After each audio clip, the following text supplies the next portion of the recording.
Well, welcome back. Happy Friday.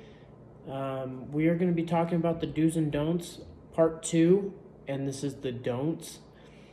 So, basically, just things that from experience, things that we all learn when hunting, and I'm just going to, get into it. So the first thing that I will not do again, or the don'ts of this, is setting up tree stands and blinds. Trail cameras are a little bit in with this too. So I'm not going to get too into depth with it. This area that we hunted the last 3 years is got heavy traffic with people. It's BLM. It's a 75-acre piece of BLM land. And it's split in the middle by a river. The side of the river that I hunt on is like, I would say probably 40 acres. So anyways, there's a road and you come in, and then there's a spot that people can camp. They kind of regulated to where you can't anymore with regulations. Years prior, we've hunted in the back part of it. The last couple of years, we hunted up front, last year and half of 21 of the season we hunted up front. So I don't recommend setting up a blind, a tree stand, near a road that you can see, but nobody can see your blind or tree stand or game cameras. I don't think a lot of that had to do with it, but foot traffic,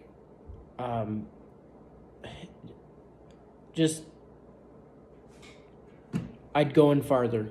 I've learned from this last year and the year before, that it's just, there's way too many people can come in. You get them on camera. One guy had like 300 pictures of him on camera, and it just, I was getting frustrated with it. So I had lots of deer come through because I shot at a buck, and I hit him, in the brisket. He's fine. I've seen it. I got to see him again a couple days later, and then I shot at a doe and missed her. So they were there. But I would definitely, that's another thing, set up where you think they're going to be close to their bed or close to their food plot, but not a transition. That's where I was set up. I wasn't set it up in a bedded area. I was set it up right in a transition. I don't recommend it. Not unless they are less than 30 yards in. Every shot that I took was at 65, and so I don't recommend that, and don't recommend setting up where there's people can come off the road into about 20 yards, or not 20 yards, 200 yards, sorry. So that's what I recommend. Don't set up farther in where people are not going to go because it's too brushy or too swampy that they're the right gear. So that's what I would recommend. The second thing I want to talk about, don't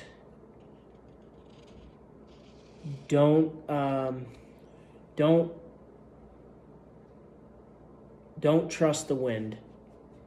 Last year elk hunting, the wind was horrible. It changed so much. Morning time from just before light to about 10 and 11 o'clock. The wind would stay one way, and then it just started shifting around. We got in on a bull. He started coming in. He was 80 yards. He was up on this ridge, and I could see his lower half of his body and his legs, and he was moving like wanting to come in. The wind was coming up at us towards our face, and then just like that, the wind shifted and it blew right from our back. And he didn't bark. He just took off. Next thing you know, we heard him probably about a couple 100 yards down. And yeah, the wind, do not trust the wind. That's all I gotta say. I always carry the wind checkers. Mountains are a little bit different because the thermals are going up and down for either morning or night, midday. It changes. It's thermals. To be honest with you, study thermals. Get to know them if you're especially going to be elk hunting, because if you're hunting on a mountainside, a lot of times elk will come down and they'll bed next to water source, food source, and then in the morning they'll go up. Well, if the wind is coming down, you don't want to be up in there. You want to be, you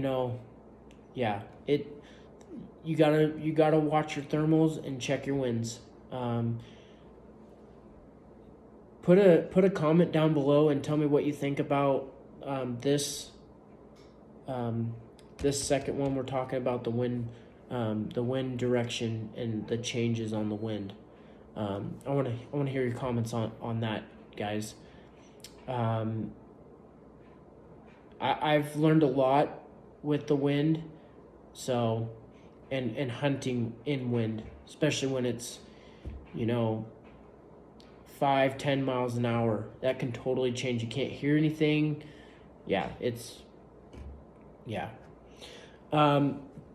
The other topic, or the other thing that I don't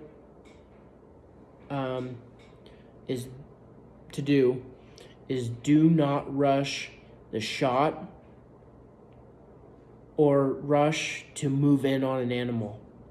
Take your time.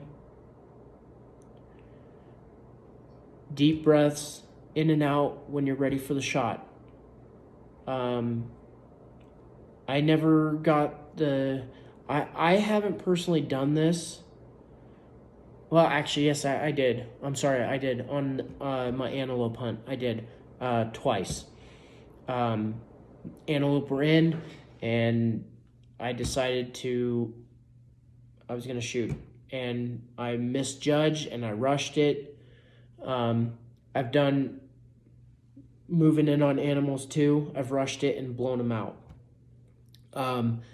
Not to where they rush out, but they just slowly go the other direction. So that's one thing. Don't rush your shot, and don't rush to move in to get closer on them. Use your calling. That's where the practice, like I said in part 1, calling, get them to come in. Take your time. The next one I don't want you guys to do, or I don't do,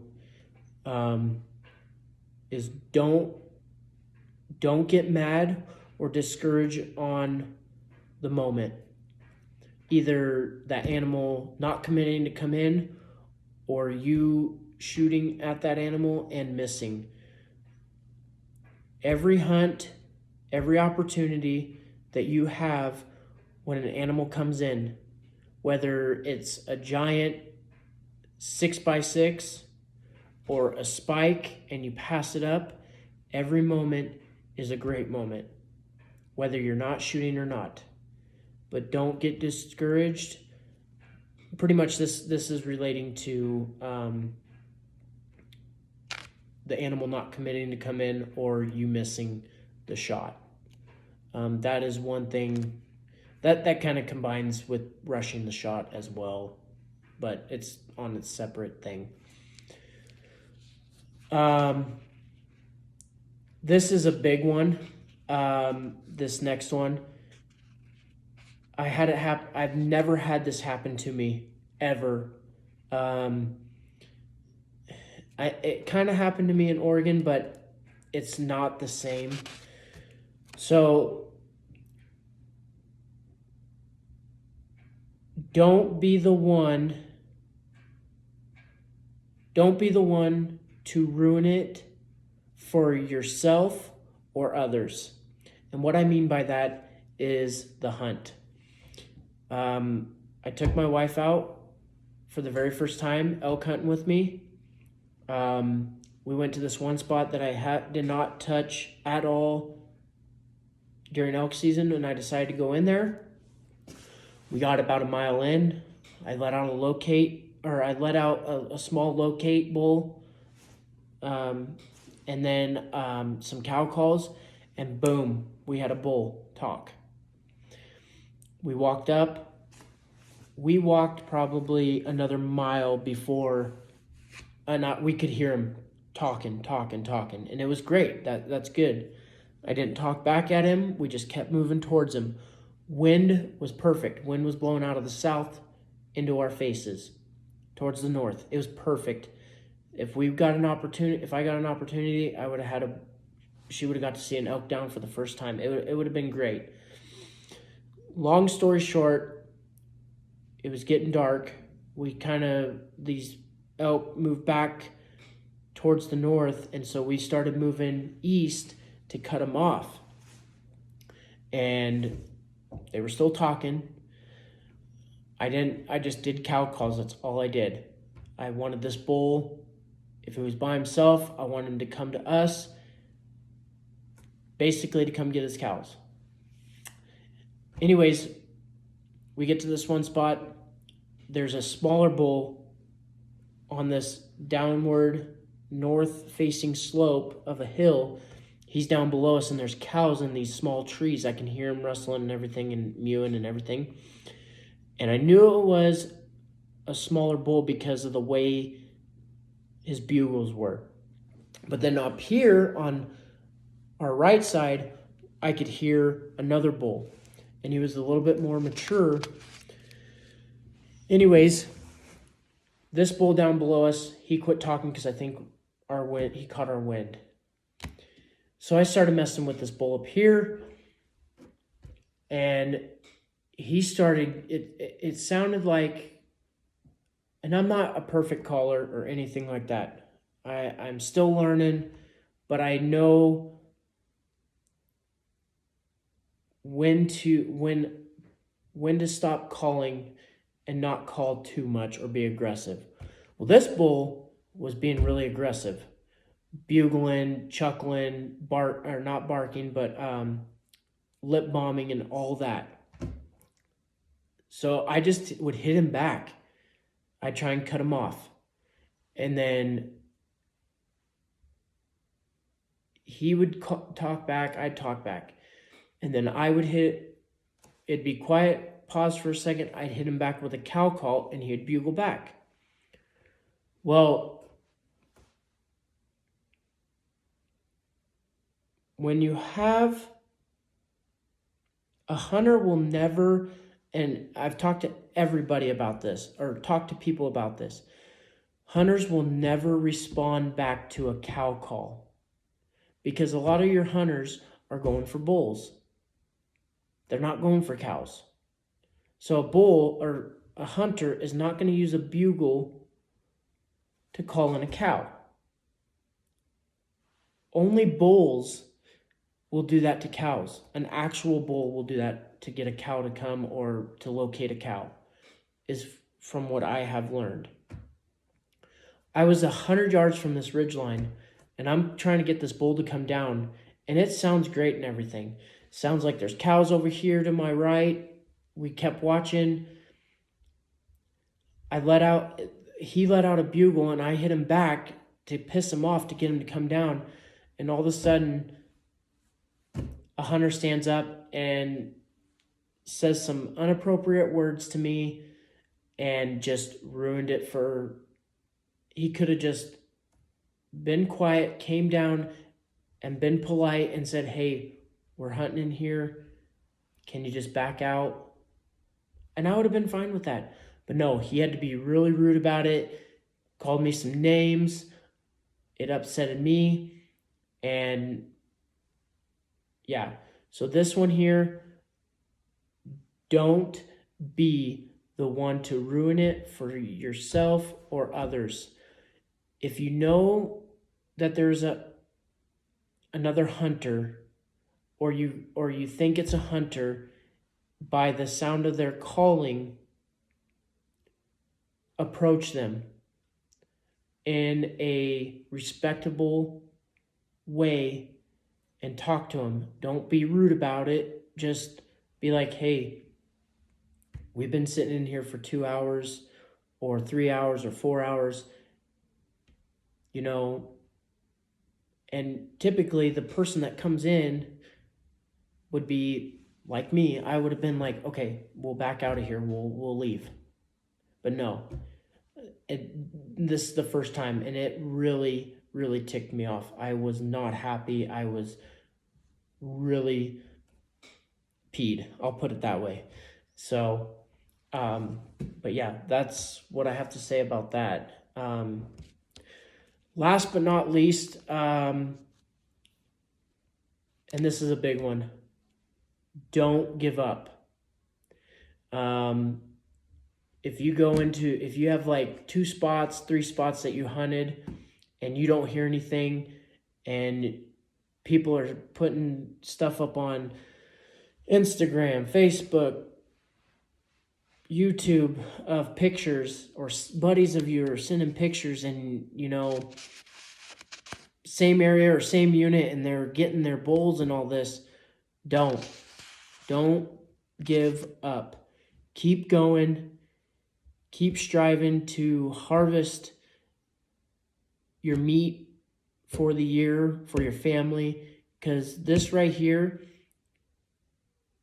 what we do, going out, putting our time and effort, money, our bodies to the test, and trying to harvest animals and learning these animals, don't give up. Keep striving. Keep learning. Learn from friends. Learn from, people that have been doing it a long time. Go to hunt expos. Learn from people. Don't give up. I don't know how many times I've done it where I just I'm done, and I've walked out and be driving down the road going back to camp, and then I'm like, I can't do this. And I go to another spot, and sure enough, a spot that I've never hunted, there's animals in there. So don't give up. That's probably the number one thing that I would say is don't give up. Keep going. So other than that, that's all I have for the don'ts on this. I hope you guys like this part 2. Like I said, put a comment down below. Give me your feedback on this. I hope you guys like this. I hope you guys like part 1 and part 2. Please like and subscribe to the channel. Hit that notification bell for some new videos that come out in the future. And just leave me a comment on your thoughts. Give me some input. Give me some